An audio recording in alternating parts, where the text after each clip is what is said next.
Keith, who would you have cater your Super Bowl party? Pretty Soul Kitchen. They were in a ghost kitchen on Rainbow, and they just opened their first location. Pretty Soul Kitchen, for sure. Can I get a Super Bowl score prediction? I'll go 32-29, Chiefs winning. What's up, family? It's your girl, Chef B. Get ready with me while I tell you guys the tea, because I know y'all been asking and been wanting to know why I'm no longer in Summerlin Takeout. Y'all remember this place, right? Look at me. Well, inside of Summerlin Takeout, at the beginning of the year, we opened in February, the first week of February. And so business started booming when, obviously, when Keith Lee came and blew up the spot. And I was just selling out left and right, left and right, left and right. Well, a lot of the times when my customers would come through, Summerlin Takeout would tell my customers they had to wait outside. They had to not crowd the lobby, the small itty bitty lobby area, and keep the walkway clear. And so they really started hating on me when I went viral, right? So in February, when, like I said, we opened up, business was moving, but it wasn't moving as fast as it did when I went viral. So when it was moving in the beginning, probably getting about 20 orders max a day, which is pretty good, you know, just to be starting out. It was really good. So I really wasn't worried too much, because that was my goal number for the day, to reach my goal by the end of the month, right? My financial goal for the end of the month. So with that being said, sometimes customers would walk in from the street knowing that this place was new. They didn't know what was on the inside. And sometimes people had cash.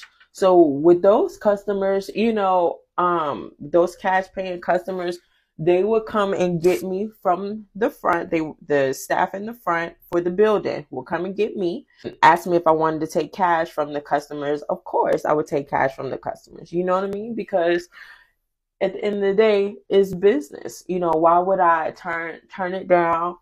And, you know, why would I turn it down, right? So make sure you hold on to that, because that part is very important for the rest of the story. So now, fast forward to when I went viral, when Keith Lee stopped by. So y'all remember when Keith Lee came by and graced his presence upon my business. It was definitely well deserved, because I've been putting in work for years and years and years and years and years, and definitely deserve the recognition that I received, not only from Keith Lee, but from all of my customers, all the people that flew in to support my business, all the people that stopped by, placed orders, called in orders, ordered online, all of that. So happy and grateful that happened for my business. So once my business went viral on social media, now everybody's eyes are on Pretty Soul Kitchen and myself, right?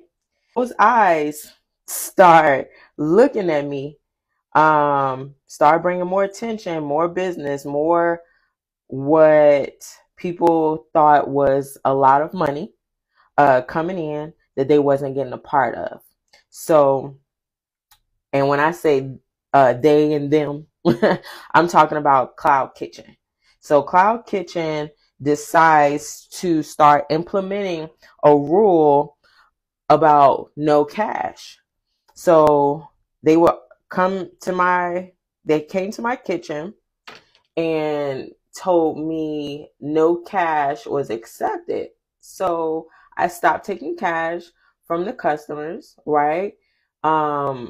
With like the direct order, like when people would order directly with me over the phone or something like that, I would stop taking those orders.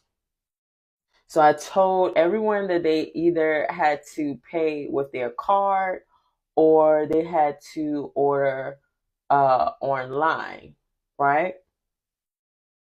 So sometimes cause ordering to get backed up a bit. So with the ordering online, it made things a lot difficult because a lot of times the lobby would be full and packed full of people, and the customers weren't able to get their orders in a timely manner, which resulted in bad reviews, people talking about they had to wait 2 and 3 hours, so on and so forth. However, there's nothing that I can do about that when I have, 30, 40 tickets printed out at one time, to the point that sometimes we could not even get all of the orders all hung up to be able to look at them to see all the things that we had to drop.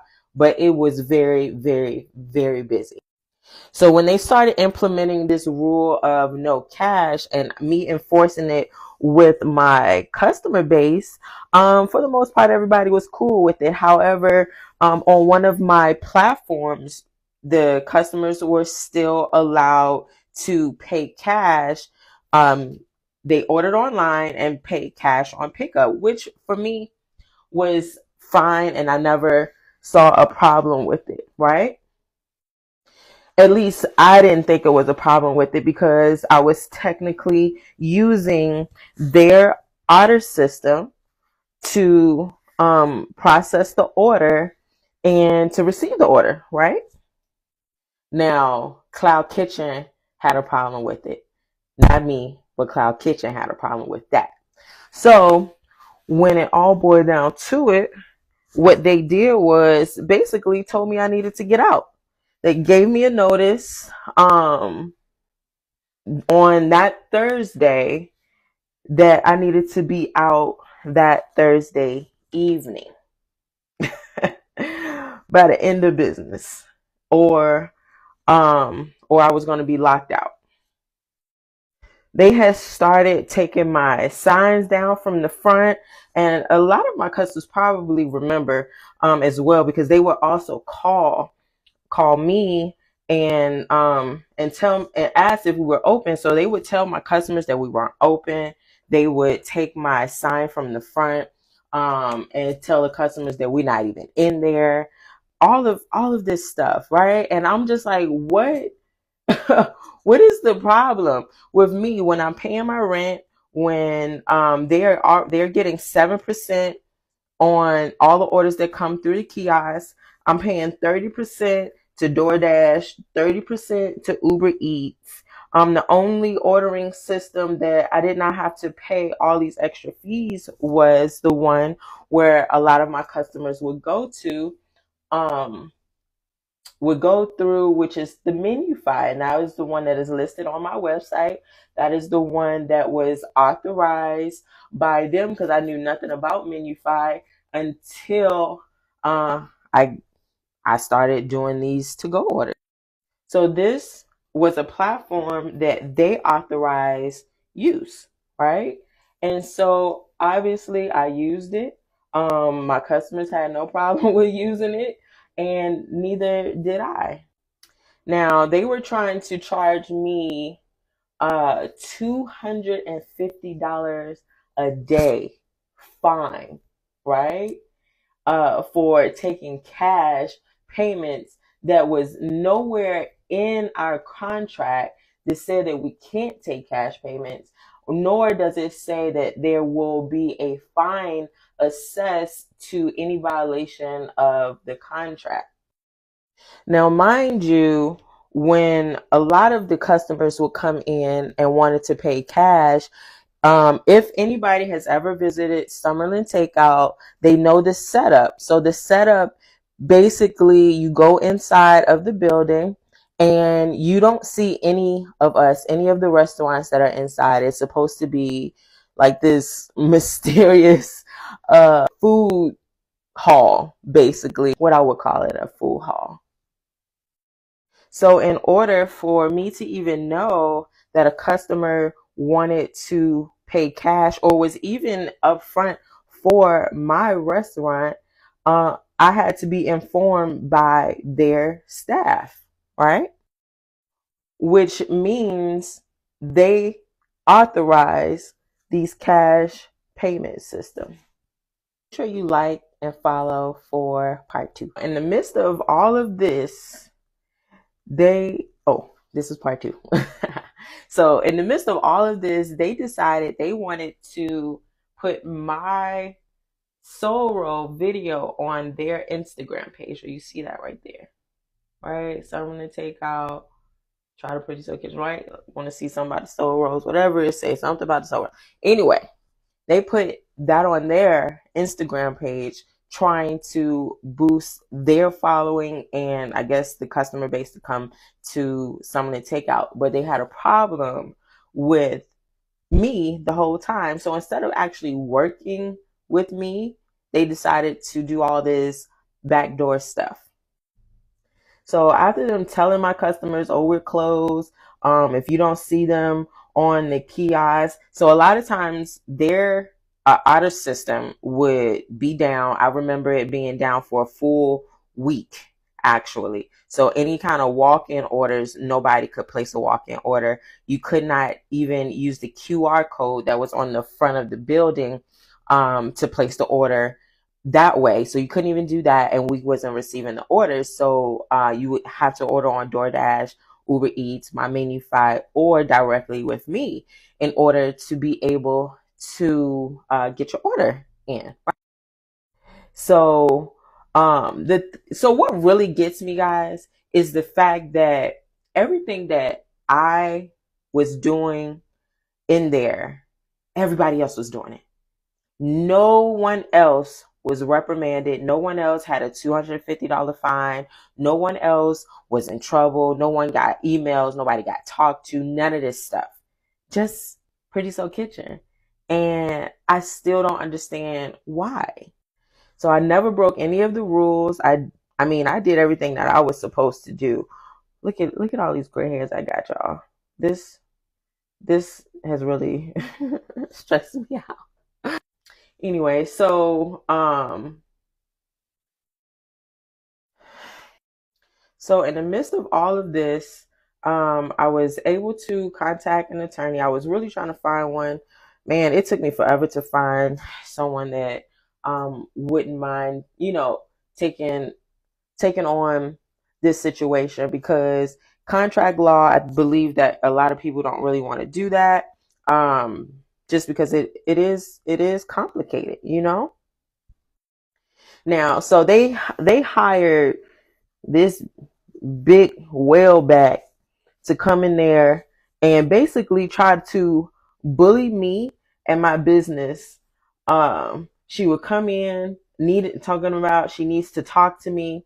I got 20 orders sitting in front of my face, and she needs to talk to me. And orders was not stopping. If they stopped, they probably stopped for like maybe 10 minutes, and then here they come again. I probably have a good 30 minutes after I have to turn the kiosk off so that we can reset for the next run of orders.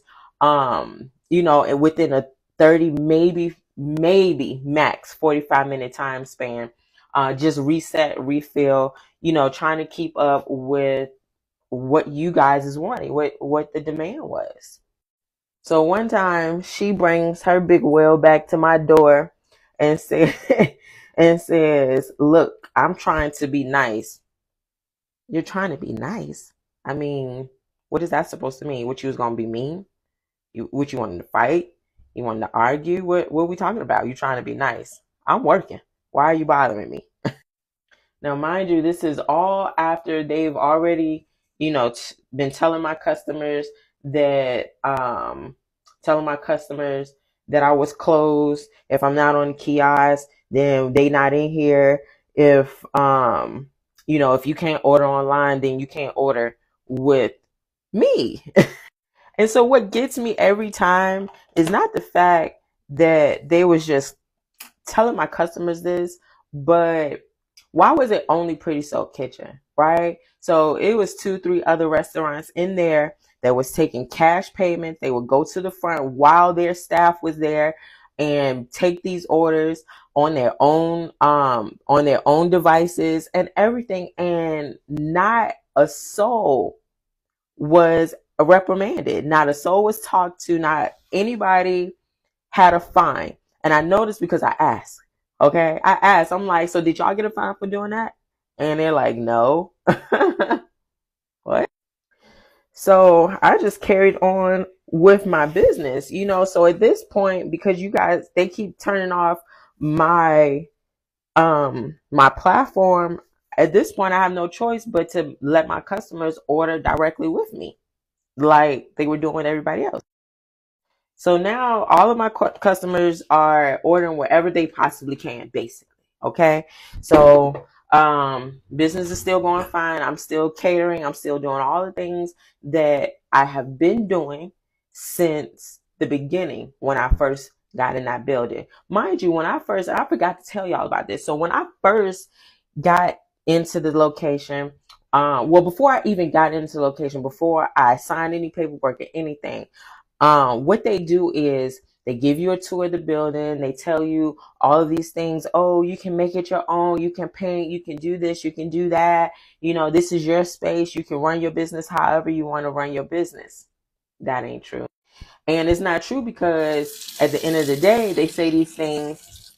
They say these things just to get you in the door and basically for them to run your business. They want you to run they want to run the business for you, basically.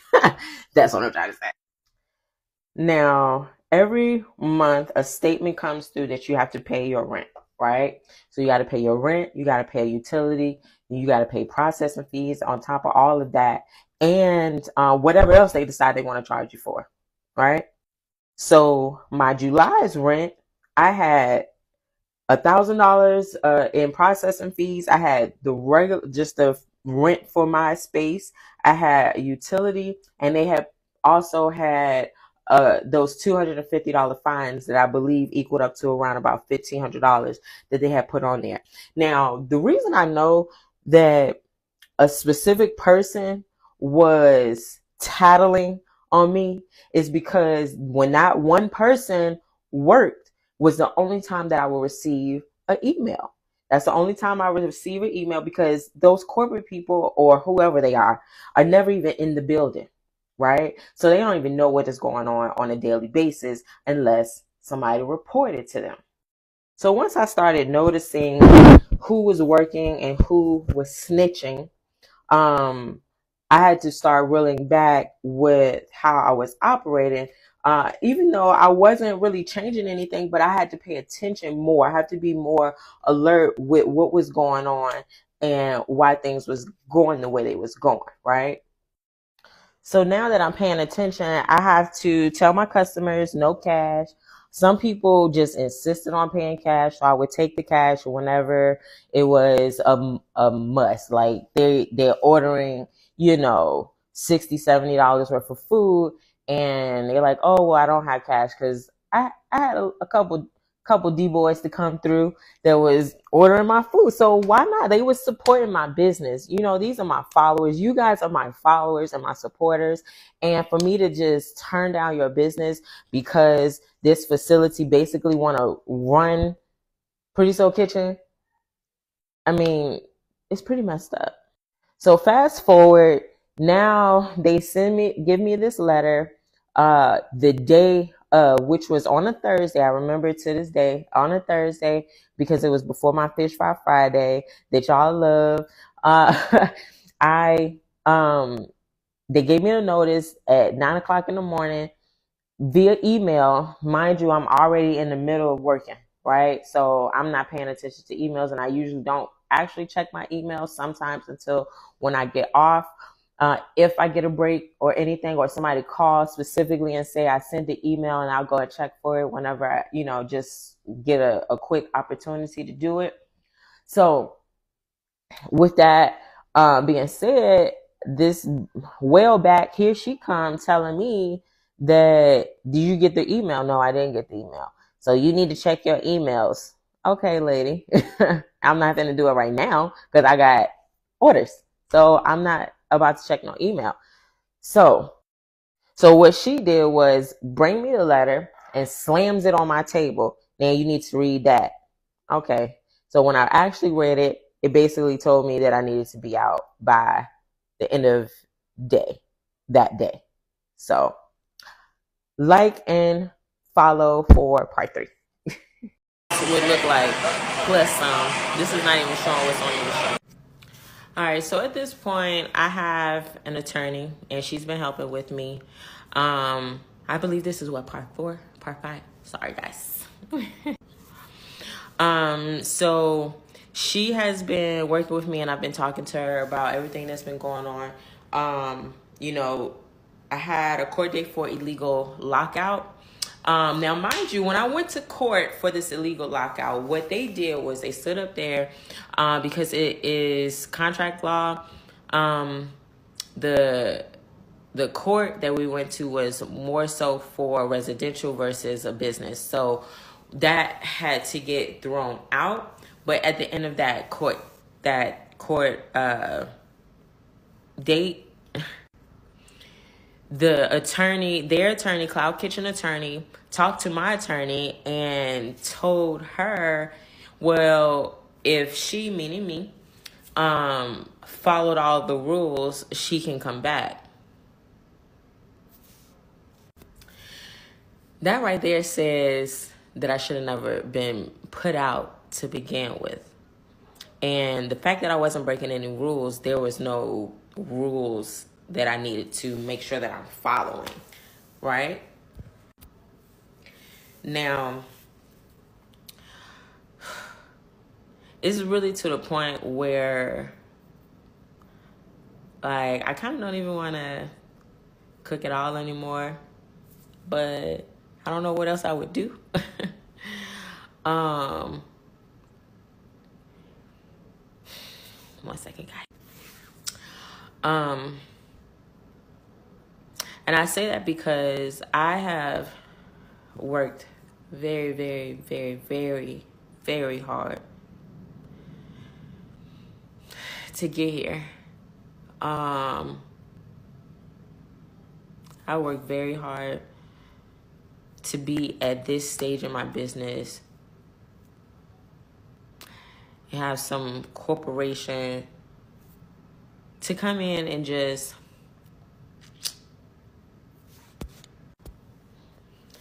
kind of take it all away in one swoop. And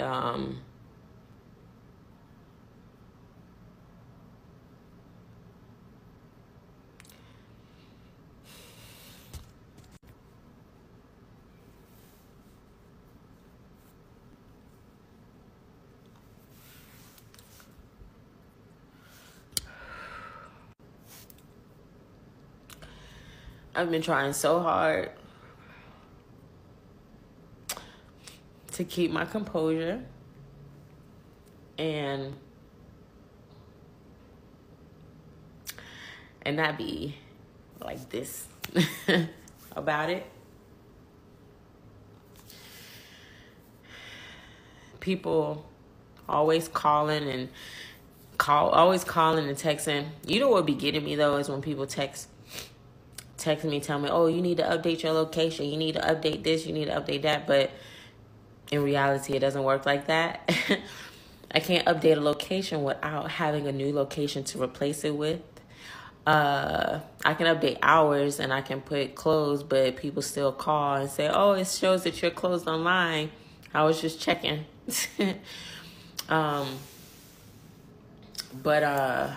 Anyway, back to my attorney. So in the middle of all of this litigation, these people have put this on my credit, which is making it difficult for me to find another location to get a loan, because all of the money that I had saved up, I've had to use it for just regular bills because, you know, nothing is going like it was supposed to be going.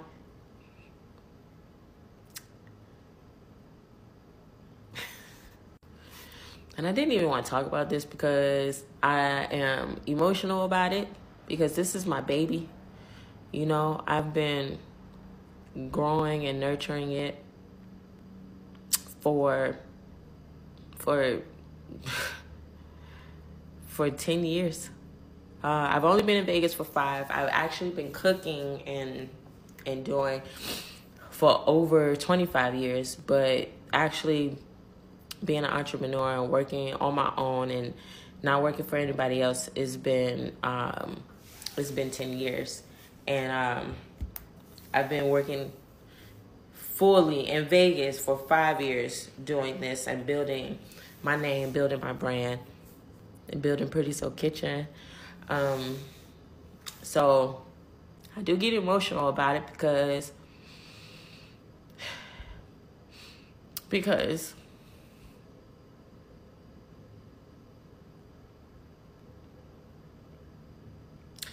if I give this all up, what am I gonna do?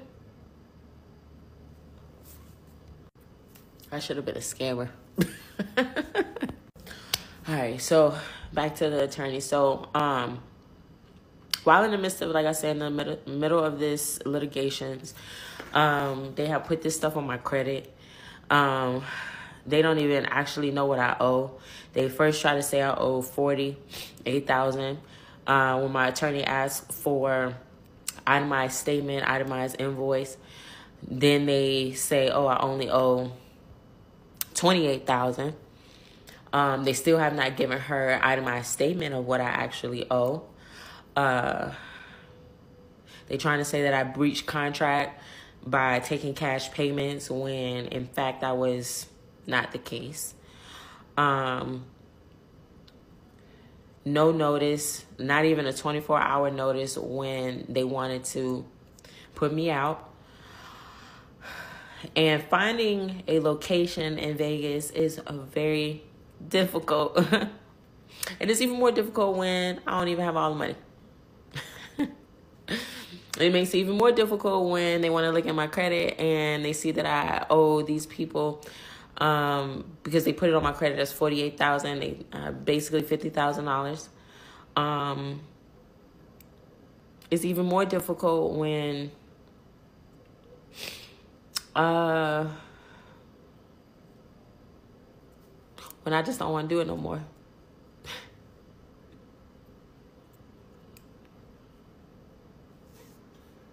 I was not supposed to be this emotional on this video. But I am, and I'm emotional because, like I said, this is my baby, and I don't know what else to do if I don't have this. So y'all tell me what y'all think. Tell me what y'all think I should do. As this continues to play out, I will update you guys.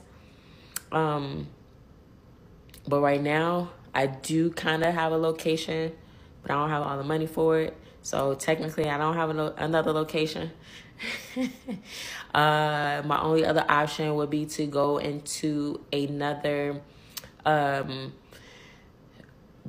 a cloud kitchen type setup. I don't want to do that. But I might have to in order to save some money. It would definitely be with a different company. It would be with a different company for sure. So not Cloud Kitchen, but with a different company, but same concept and same setup. Y'all tell me what y'all think I should do, because I want to throw in the towel. So someone suggested crowdfunding, so I'll put that up here, that comment up there. So I just went on ahead and created a GoFundMe page, so you guys can see. The link is in my bio. And if all of my followers donated a minimum of $1, it will help reach the goal and we'll be able to open the doors. Thank you. Also, please make sure you share.